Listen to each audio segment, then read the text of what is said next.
तो welcome back.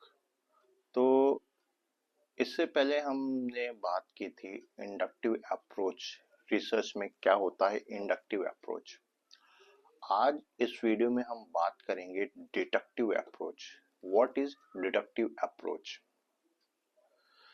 तो जैसे कि हमने इससे पहले की वीडियो में इंडक्टिव अप्रोच को समझने की कोशिश की, उसी तरीके से आज डिटेल में हम समझेंगे डिडक्टिव अप्रोच क्या होती है। तो आप ये समझो, डिडक्टिव अप्रोच जो होता है, जो भी थ्योरी ऑलरेडी एग्जिस्ट कर रही है हम उसको गो थ्रू करते हैं और उसके बाद डाटा कलेक्ट करते हैं। मींस जो भी कोई ऐसी रिसेंट स्टडी जो हो चुकी है या पहले से ही एग्जिस्ट कर रही है, हम उसको गो थ्रू करेंगे और टेस्ट करेंगे और वहां से डाटा को कलेक्ट करेंगे। यानी ये टॉप टू बॉटम चलता है, ठीक, ऊपर से नीचे। और इंडक्टिव अप्रोच क्या था? बॉटम टू अप था। ये क्वांटिटेटिव रिसर्च होती है, यहाँ पे स्टैटिकल अप्रोच ज्यादा होते हैं, यहाँ पे न्यूमेरिकल्स ज्यादा यूज होते हैं। ओके, यहाँ पे हम थ्योरी से स्टार्ट करते हैं और यहाँ पे सबसे इम्पोर्टेंट हाइपोथेसिस कंपलसरी होता है। यहाँ पे हमें हाइपोथेसिस की रिक्वायरमेंट होती है। जैसे inductive approach specific to general था, उसी तरीके से डिडक्टिव अप्रोच जो होती है वो जनरल टू स्पेसिफिक होता है। ओके, मतलब बेसिक से एडवांस की तरफ होता है। ये मेनली फोकस करता है हाइपोथेसिस को टेस्टिंग करने में, कि यहाँ पे हमें हाइपोथेसिस को टेस्ट करना होता है। ये बहुत ही स्ट्रक्चर्ड और सिस्टमैटिक वे होता है रिसर्च का। डिडक्टिव अप्रोच मेनली फोकस करता है कॉन्क्लूजन पे, कि क्या हमारा कॉन्क्लूजन आया जब हमारा हाइपोथेसिस टेस्ट हुआ। इंडक्टिव अप्रोच में हम हाइपोथेसिस पे फोकस नहीं करते थे, हम केवल थ्योरी पे फोकस करते थे। बट यहाँ पे हमने पुरानी थ्योरी को एग्जामिन किया, टेस्ट किया, गो थ्रू किया और उसके अकॉर्डिंग डाटा कलेक्ट किया, और यहाँ पे हाइपोथेसिस को इम्पोर्टेंस देना पड़ता है। यहाँ पे हमें हाइपोथेसिस को टेस्ट करना होता है। ओके, अगर हम डिडक्टिव अप्रोच के फ्लो चार्ट की बात करें तो ये स्टार्ट होता है थ्योरी से। यहाँ पे थ्योरी को आप सेलेक्ट करते हो, उसके बाद हाइपोथेसिस फॉर्मेशन करते हो। मींस आपने कोई भी पर्टिकुलर थ्योरी उठाई और आपने ये नोटिस किया कि इसका ये हाइपोथेसिस हो सकता है। ऑब्वियसली बात है, आपको पता है दो ही हाइपोथेसिस होते हैं, नल हाइपोथेसिस या ऑल्टरनेट हाइपोथेसिस। ओके, उसके अकॉर्डिंग आप अपना डाटा कलेक्ट करते हो, ठीक, डिफरेंट डिफरेंट डाटा को पढ़ते हो, डिफरेंट डिफरेंट लिटरेचर रिव्यू करते हो और उसके अकॉर्डिंग आप डाटा को कलेक्ट करते हो। फिर जो डाटा आपने कलेक्ट किया है उसको एनालाइज करते हो, यानी कि यहाँ पे हम डाटा एनालिसिस करते हैं। फिर जब डाटा एनालिसिस करते हो तो वहां पे आप अपने कंफर्मेशन को या रिजेक्शन करते हो हाइपोथेसिस का, कि हाँ मेरा जो हाइपोथेसिस था वो एक्सेप्ट हुआ या रिजेक्ट हुआ। ठीक, तो आप देखो ये कितना इंडक्टिव अप्रोच से अलग है। यहाँ पे मेनली एक्सपेरिमेंटल रिसर्च ज्यादा होते हैं, ठीक, और ये पूरा क्वांटिटेटिव रिसर्च होता है। अगर आप इंडक्टिव और डिडक्टिव अप्रोचेस के फ्लो चार्ट को समझ गए तो ये समझना बहुत आसान हो गया। ओके, अब बहुत सिंपल तरीके से अगर समझना है तो डिडक्टिव अप्रोच हमारा थ्योरी से स्टार्ट होता है और डाटा पे एंड होता है, लेकिन इंडक्टिव अप्रोच हमारा डाटा से स्टार्ट होता है और थ्योरी पे खत्म होता है। बस आपको इन दोनों के बीच का डिफरेंस समझना पड़ेगा। अगर आप इन दोनों के बीच का डिफरेंस समझ गए तो आप रिसर्च बहुत अच्छी कर सकते हो। इन दो तरीके से ही रिसर्च होती है, एक होती इंडक्टिव और एक होती है डिडक्टिव अप्रोच। बस आप इन दोनों के बीच का डिफरेंस समझो।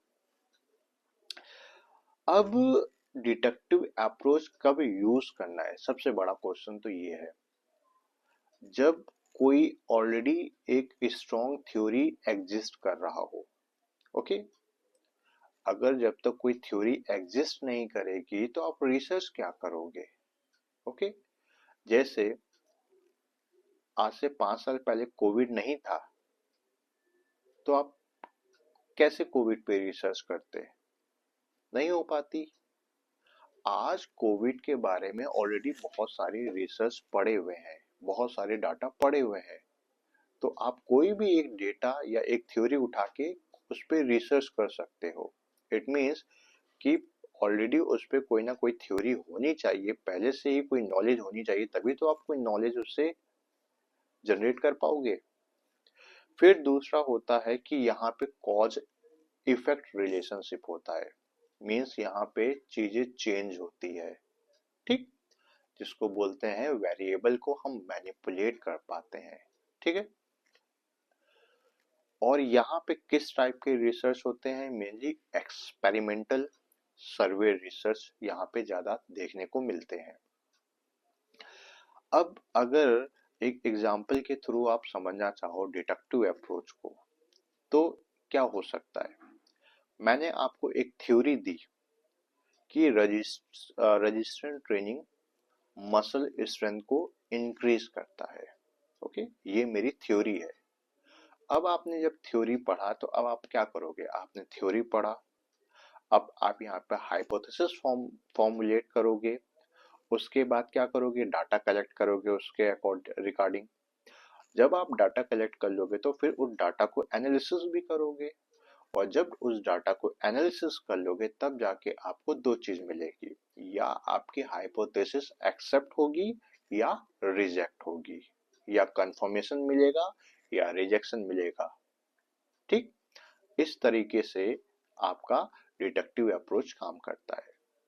तो मैंने आपको थ्योरी तो दे दी कि रेजिस्टेंट ट्रेनिंग से मसल मास या मसल स्ट्रेंथ इंप्रूव होता है, लेकिन जब आपने इसको एक्सपेरिमेंटल रिसर्च पे किया तो आपको क्या इसकी हाइपोथेसिस मिलेगी कि 6 वीक्स की जो वेट ट्रेनिंग होती है वो सिग्निफिकेंटली आपके बॉडी स्ट्रेंथ को इम्प्रूव करती है। ओके, आपने एक जेंडर सेलेक्ट किया, एक एज फैक्टर सेलेक्ट किया, ठीक। ऑब्वियस सी बात है जब आप हाइपोथेसिस दोगे तो आप एक एज कैटेगरी डिसाइड करोगे, एक जेंडर डिसाइड करोगे, उन्हीं पे तो ये रिसर्च आप देखोगे, उन्हीं पे तो ये थ्योरी अप्लाई करोगे। तो इस तरीके की होती है डिडक्टिव अप्रोच, ठीक। थ्योरी आपकी ये थी कि रेजिस्टेंट ट्रेनिंग आपका मसल स्ट्रेंथ इंप्रूव करता है, तो ऑब्वियस सी बात है आप एक डाटा कलेक्ट करोगे, आप एक जेंडर सेलेक्ट करोगे ना। आप रेजिस्टेंट ट्रेनिंग किसको कराओगे, इंडिया में करोड़ों की पॉपुलेशन है, क्या करोड़ों को आप एग्जामिन करोगे, करोड़ों का डाटा कलेक्ट करोगे, नहीं।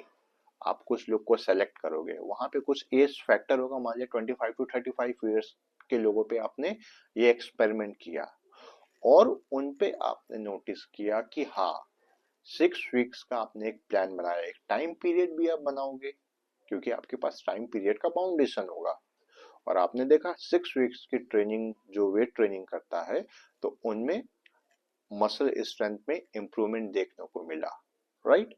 इस तरीके से हमारा डिडक्टिव अप्रोच काम करता है।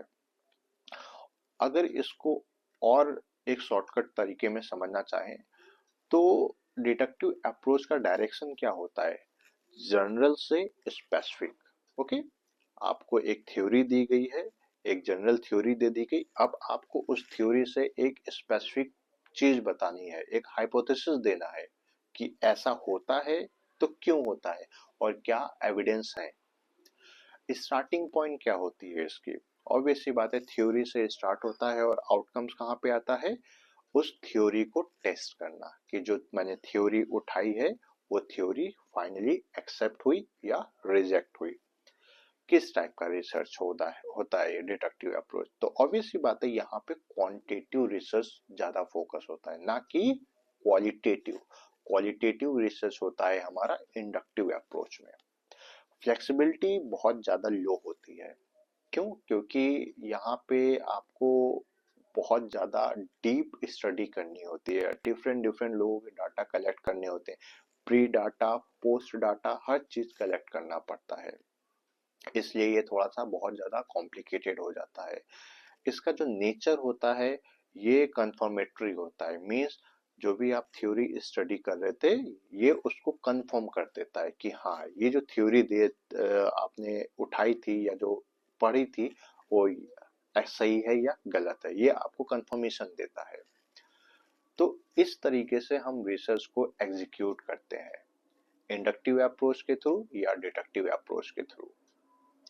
तो ये था हमारा इंडक्टिव और डिडक्टिव अप्रोच। आई होप ये वीडियो आपको समझ में आई होगी, और अगर आपको इन अप्रोचेस में कोई भी डाउट है तो आप मुझे कमेंट कर सकते हो। Thank you.